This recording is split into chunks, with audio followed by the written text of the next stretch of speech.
It's Monday, and that means it's time for a new episode of Interviewing People, the careercast where you can learn about a variety of careers from people actually doing the work. Today I'll be talking with Adysson Miller, who once walked these halls but is now a sport management major at BGSU, working as an intern for the LPGA's Solheim Cup. Adysson will be sharing about where her work in sport management has taken her and much more. Enjoy the show. Welcome back to another episode of Interviewing People, and today I have with us Adysson Miller, who is a 2017 Van Buren graduate, and she is a Bowling Green student, and she is finishing up her degree in sport management with a specialization in marketing, and she's currently an intern for the Solheim Cup, which is coming to Toledo this fall. So I thought this would be a great time to talk to her and hear a little bit about her experience. So Adysson, thank you very much for joining me today. And I'd love for you to start out by just talking a little bit about where you were when you left high school. Is this where you anticipated being 4 years later? Did you think you'd be somewhere else? What was the expectation? Well, first, thank you for having me. I appreciate it. I will say that I did have a little bit of a rough go when I was a senior, trying to figure out where to go to college. It was always my dream to go to Florida State, and things fell through in April of my senior year. I had to restart, and I chose the University of Cincinnati. At the time, I was just not ready to go 3 hours away to a place that wasn't where I wanted to be. So I turned around on the way down to move in, and I applied to BG that same day, and I moved in 2 days later. At the time when I went to Bowling Green, I'd never even seen the campus. I didn't know who my roommate was. They asked if I wanted AC or no AC, and I was like, obviously, I want AC. So yeah, that's the only choice. Exactly. I do not want to live in a room with no AC. And I moved in, and everything has been great. I started out undecided, and that was quite interesting at the time. But I got to be sport management major, and I've loved it ever since. I've really tried to dive in as much as possible, and all of my opportunities have been so great since being at Bowling Green. So what led you to sport management? I knew I always wanted to work in sports. I just was never really sure what path I wanted to take. And in sport management, it's not just one path. There's so many different options that you can choose from. And that was something that I really liked. I do know that Bowling Green has a really good sport management program. The classes are fairly small and decent size, so you have a lot of interaction with your professor. And it's a lot more of just out in the field rather than just in the classroom. Some of your classes, you're actually required to work sporting events. And so it's really cool to see that side to the athletic department and how willing they are to let students come in. So I saw on your profile on LinkedIn that, yeah, you have had a lot of experiences. You worked at the University of Michigan with some track meets. It also said that you had been basically set up to work the 2020 Final Four in Atlanta, which was obviously canceled. How did all of those opportunities come to you? Did you have to go seek those out, or did the sports management department at Bowling Green help you find those? So as I said, I came in undecided. So I took a little bit longer than some might to come up with a major, which it ended up working out for me.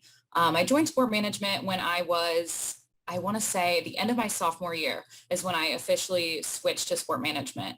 And at the time, a lot of your professors would tell us all the time, they were like, if you're a junior or a senior with no experience, like, good luck. And that made me panic. So honestly, I got on LinkedIn and I found so many alumni from Bowling Green that work, for example, at the University of Michigan.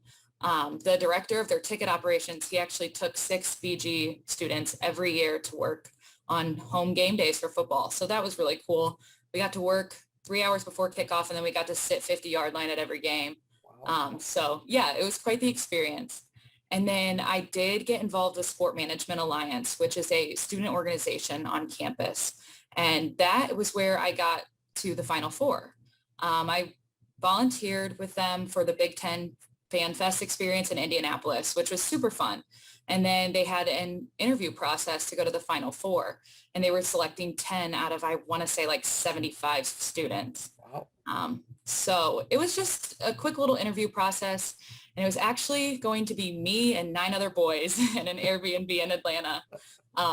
So that would have been a learning experience for me, growing up with no brothers, anything like that. So, but unfortunately that was canceled, but it was still a great opportunity to say I could have been a part of. Right. Well, and I think that's really cool that you sought out all of those opportunities. That's what I'm trying to get my students to do, to not just wait for someone to come to you, but go seek out opportunities, and you'll be amazed how many there are. And it sounds like you were definitely amazed by that. I tried to dive in as much as possible. And I know at the University of Michigan, I had an email. So that is how I ended up working track and field events.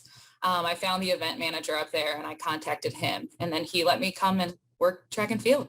That's awesome. That's Yeah. really good. So you are currently working as an intern for the LPGA and working on the Solheim Cup, which is coming to Toledo. And tell us a little bit about how that happened and what you do on a daily basis as an intern there. So with the sport management program at Bowling Green, they are always sending opportunities out in the field. And BG alumni is the tournament director of the Solheim Cup. So she had reached out to Bowling Green saying that they needed an intern. And I saw it in my email one day. And for some odd reason, normally I would read them. And this one, I was like, I need to apply for this one. So I did, and I was interviewed 3 times, and it was great. I felt so comfortable. I never was nervous about it. It just ended up being something that I knew was going to work out in the end. As a day-to-day, I started in March. I was 2 days a week, and now I'm full-time. And this is going to count as my capstone internship, which is my final project at Bowling Green. But I work a lot with sponsor benefits, tickets, and credentials, and the packages for those for all of our sponsors. I'm doing a lot of promotional work, keeping track of all of our promotions, really anything, hotels, all the fun stuff, updating online, constantly answering emails and voicemails. So yeah, it's been a lot of fun. You have a lot of responsibility, obviously.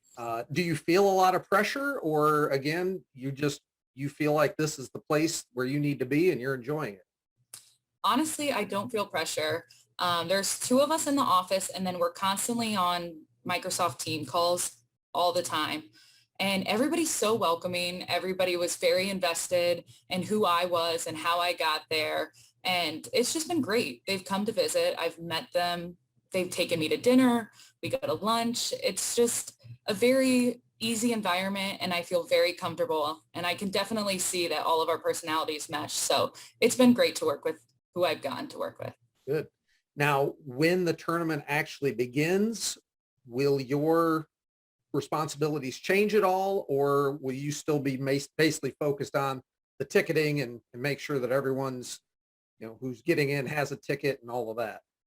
So we're still kind of working out some of the responsibilities for the tournament, because for a little bit with COVID and how regulations were, we were waiting for the go from the governor's office. And we seem to get that a little bit more every day. Yeah. But right now, I'm not 100% sure. I know there's going to be a tournament office full of volunteers, and I've heard that that might be some of my responsibilities, but I'm excited to see what I'm going to be doing during the event. I think it's interesting, as we've talked at least 2 times, you have brought up how a Bowling Green connection has presented an opportunity for you. Are there other situations where you've seen relationships open up doors, or what has your experience been with building those relationships, and how has that impacted what you've been able to achieve so far? I was always somebody that's very interested in how somebody came to the spot that they were in. And so whenever I heard of somebody in sport management field, it didn't matter what path they took, whether they were in ticket offices or they did event and promotion, fan experience, anything. That was something that I really wanted to know how they got there and what they did to get there. And honestly, it might sound silly, but I just would reach out to them and I would create that connection. And I wouldn't just ask them for a job. I would ask them about their experience. And a lot of times that led into them offering me something from that. I do have a lot of connections through Bowling Green. I've talked to probably, I'd say, 10 people in the last year that are Bowling Green grads in the sport management field. And I've just met them through LinkedIn or through opportunities on campus. But I do have some other people I met not through Bowling Green. But yeah. Good, good. So when you think about branding, obviously, if people are looking at you and looking at you as an intern or to hire you someday or whatever, and obviously you have a presence on LinkedIn, are there other ways that you have made people aware of your skills, your interests, so that when they do build that relationship with you, they already have a good idea of what you stand for? I've been told to just always introduce yourself in any situation, introduce who you are, let somebody know who you are in that time. Don't let them leave a conversation wondering who you were. And so I've used that a lot, being where I am with the Solheim Cup. I'm at Inverness Club every day. I'm meeting new members. That doesn't always mean that it's somebody within the LPGA, but I'm meeting so many people, and it's important to leave an impact on them, even in my time with the LPGA there. So I've been able to network a lot through that, and just they've gotten to see who I am as a person. We've been able to talk. I've gotten to hear what they do. And I think that's a big thing. Always talk to people. Don't be afraid to show them who you are and say who you are. And it's a good thing to walk away from a conversation feeling like you were heard. Good. So with all of these opportunities, obviously the opportunity for a mistake comes up. Is there anything that you've messed up at some point and you look back now and you realize, wow, that was good because I learned a lot from it, or it had a positive impact in a roundabout way? I would say I used to work for a golf course in Finley. I used to work for Hillcrest, and that was kind of another way I was able to have experience in sport management.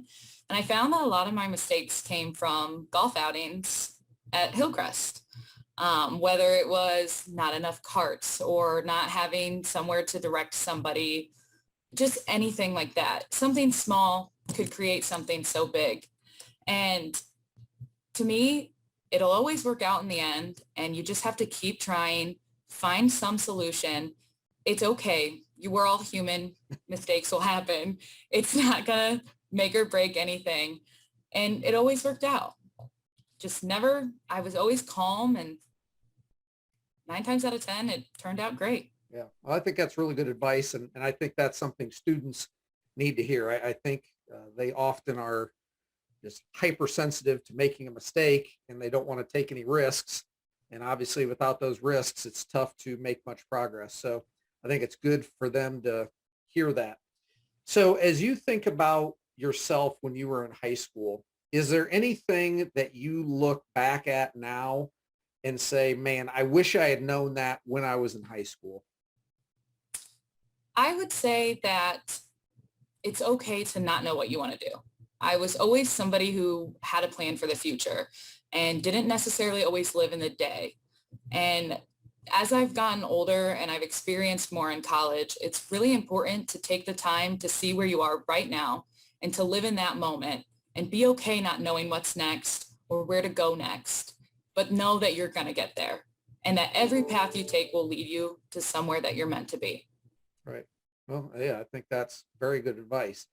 So a few fun questions, I guess. So when it comes to sports, obviously you're involved with that. What is your favorite sport? And whether that is to play, to watch, to help facilitate an event, what would you say is your favorite sport? I'd say my favorite sport to watch is definitely football. But to work, I would have to say golf. I really love the golf atmosphere. Okay, interesting. Uh, who's the most famous person you've met since you left high school? And again, maybe it's through one of your internships or. I've met Denard Robinson and Desmond Howard. Okay.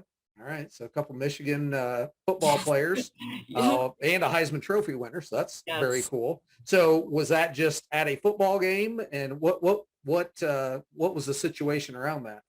So when I worked at the University of Michigan, we would work 5 different stations on home games. It just depended where they wanted to put you. And one day I was working with the incoming football recruits, and I would see where they would come and gather. Well, it was the Michigan Notre Dame game, and it was raining so bad. And we were so glad to be inside. And all of a sudden we're sitting at our table, and Desmond Howard is so close to me. And he just turns and he's like, hello. And I remember I looked up at my supervisor and I was kind of like, did that just happen? And he was like, yep. Yep.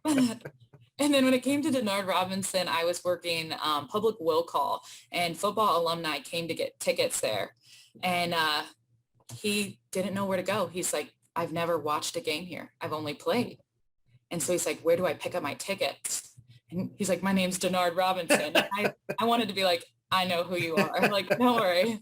And so I helped him find his tickets and where to go. Very cool. So I have to ask, were his shoes untied?